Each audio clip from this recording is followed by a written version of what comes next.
말씀을 드려볼까 합니다. 물고기는 다가예요. 다가. 달렛, 기멜, 해.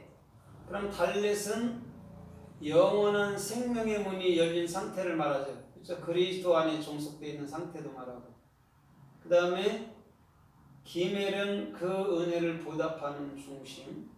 그 다음에 해는 그 은혜로 말미암아 실존되는 것을 말씀하고 있어요. 그게 다가라는 물고기란 말이에요. 그러면 오늘 이 물고기는 어떠한 또 우리들에게 은혜를 주시는가 성경을 살펴보면서 은혜를 받아보도록 하겠습니다. 마태복음 14장 17절에 보면 예수님께서 수많은 무리들이 3일길을 쫓아왔죠. 그때 그들이 기진했어요. 그러면서 너희들에게 무엇이 있느냐 말하고 있습니다. 그때 물고기 2마리와 떡 5덩이가 있다고 얘기했어요. 거기서 물고기 2마리가 다가. 그러면 그 물고기 2마리와 떡 5덩이로 5,000명을 먹이고도 12광주리가 남았단 말이에요. 그러면 이 물고기와 그 떡은 무엇을 상징할까요? 예? 떡 역시도 예수라는 그 말씀을 말하는 거고, 물고기도 지금 뭐라는 거예요? 그 예수라는 오늘도 우리에게 생명의 양식을 말해주는 거예요. 더 쉽게 얘기하면 그 창세기부터 신명기까지의 그 복음은 뭐라는 거예요? 예수 그리스도라는 얘기예요. 그게 물고기 2마리란 말이에요. 그러면 물고기 2마리는 어디에서 살고 있어요? 물고기는 예? 우리 안에 샤마임 안에 살고 있죠. 물고기 2마리가. 그럼 예수 그리스도는 내 안에 계시고 우리는 그 하늘나라 안에서 그 물을 진리, 참 진리, 물을 흘려주는 자로 살게 되는 거죠. 그것이 곧 다가라는 물고기를 상징하는 거란 말이에요. 그래서 마태복음 15장 36절 이하에서도 거기에도 보면 물고기와 또 떡 7덩이로 4,000명을 또 먹이고 남았단 말이에요. 거기서는 물고기들이라고 얘기를 했어요. 그럼 그것도 다가죠. 똑같죠. 그래서 오늘 예수님께서는 친히 이 땅의 물고기로서 또 보여지는 것, 보여지지 않는 것으로서 이 땅에 오신 거예요. 그래서 유대인들이 예수 그리스도를 표식으로 쓸 때에, 초대교회 표식으로 쓸 때에 익스두스라는 낱말을 썼죠. 그렇죠? 그는 하나님의 아들, 구세주, 예수 그리스도 뭐 이런 거 이렇게 썼죠. 그게 물고기란 말이에요. 그래서 물고기 표시만 하면 이 사람이 그리스도인이구나를 초대교회에 다 알고 있었단 말입니다. 그래서 예수님께서는 계속해서 물고기로 4,000명을 먹이시고 물고기로 5,000명을 먹이셨어요. 그럼 물고기 4,000명이 뭐냐면 4,000명이라는 의미가 뭐냐면 레시예요. 레시. 그리스도가 우리 머리가 된 상태. 그러면 물고기로 또 5,000명을 먹이셨다는 말이 뭘까요? 함이심이에요.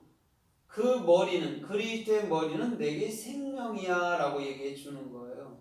그래서 4,000명을 먹이고 5,000명을 먹였다고 얘기를 하는 거란 말이에요. 그 다음에 마태복음 17장 27절에 보면 어떤 예수님과 제자들이 길을 걷는데 어떤 사람이 새를 받아요. 그것을 통과하려면 새를 내라는 거예요. 그때 예수님이 뭐라고 그래요? 너는 베드로야 바닷가에 가서 낚시를 던져라. 그 다음에 첫 번째 올라오는 고기에 입을 열어봐라. 그럼 거기에 뭐가 있다고 그랬어요? 한 데나리온이 있다고 얘기했습니다. 그럼 그 물고기가 누구예요? 물고기가 죽어야지만이 나오는 게 한 데나리온이에요. 그럼 보세요. 오늘 예수님은 스스로 십자가의 죽음을 미리 보여주신 것인 줄 믿습니다. 죽고 나면 뭐가 되죠? 한 데나리온이에요. 하나. 전에 예수님은 뭘로 왔어요? 반으로 왔잖아요. 근데 예수님이 돌아가시니까 하나가 되더라는 거예요. 그리스도라는. 그래서 베드로에게 그 세관이 받는 것은 뭐예요? 반세겔이었단 말이에요. 행위, 죽음까지. 그렇죠? 그런데 예수님께서는 한 데나리온으로 그에게 주라고 얘기했습니다. 오늘 그거예요. 우리는 복음을 증거할 때도 반쪽짜리 복음을 증거하면 안 돼요. 정확히 예수 그리스도는 한 분이시고 그는 우리들에게 영원한 생명을 주시는 분이라고 정확히 증거해 줄 수 있어야 되는 거예요. 예수 그리스도가 뭔지를 정확히 모르면 정확히 증거할 수가 없지요. 그런데 예수 그리스도를 정확히 알고 난 이후에는 정확히 증거할 수 있는 삶의 은혜가 주님께로부터 임하였을 줄 믿습니다. 아멘. 그래서 요한복음 21장 3절에도 예수님이 돌아가시고 나서 베드로가 뭐라고 그래요? 나는 물고기 잡으러 가노라 이렇게 얘기한단 말이에요. 그때 많은 사람들이 따라갔단 말입니다. 그런데 밤이 맞도록 물고기를 잡았는데 한 마리를 잡을 수 없었다라고 얘기를 했어요. 그때 예수님이 그에게 다가옵니다. 그러면서 그물을 오른편에 던지라라고 얘기를 했어요. 그때 오른편에 던졌을 때에 많은 물고기들을 잡아서 배 2배에 가득 찰 정도로 잡았다고 얘기했어요. 그러면서 베드로가 무릎을 꿇으면서 뭐라고 그래요? 주는 살아계신 하나님의 아들이니이다라고 고백을 해요. 그런데 마태복음 16장에도 베드로는 또 고백하죠. 그렇죠? 베드로는 또 고백하잖아요. 그렇죠? 나는 죄인이로소이다면서 주는 그리스도시요 하나님의 아들입니다. 구세주입니다라고 고백을 했었단 말입니다. 근데 거기서 물고기들을 많이 잡았다가 나가란 말이에요. 그럼 거기서 물고기라는 것은 뭐냐면 예수를 포함한 우리의 모든 사람들이에요.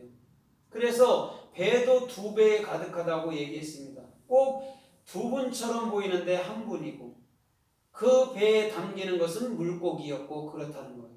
그러면 우리 마음에도 예수 그리스도를 담아야 될 줄 믿습니다. 그걸 목적으로 한 거예요. 물고기를 잡으면 배에 담잖아요. 그럼 예수 그리스도는 반드시 우리 마음 안으로 들어와 주셔야 된다는 거예요. 주님은 그거에 역점을 두고 말씀한 거란 말입니다. 그런데 그물을 어느 편에 던졌다 했어요? 오른편. 오른편에 던진 것은요, 이긴 것을 상징합니다. 예수님도 보좌 우편에 앉아 계셨다고 말했잖아요. 그럼 예수님이 보좌 우편에 계실 때는 그분이 누굴까요? 예수님이 보좌 우편에 계실 때는 그분이 누구예요? 그리스도의 영이란 말이에요. 그러면 이미 오른편으로 던지라면 니들 육체는 죽었어. 니들 밤이 맞도록 해도 너희는 못 잡아 이렇게 얘기한 거예요. 그러나 오른편으로 갔을 때 이미 어느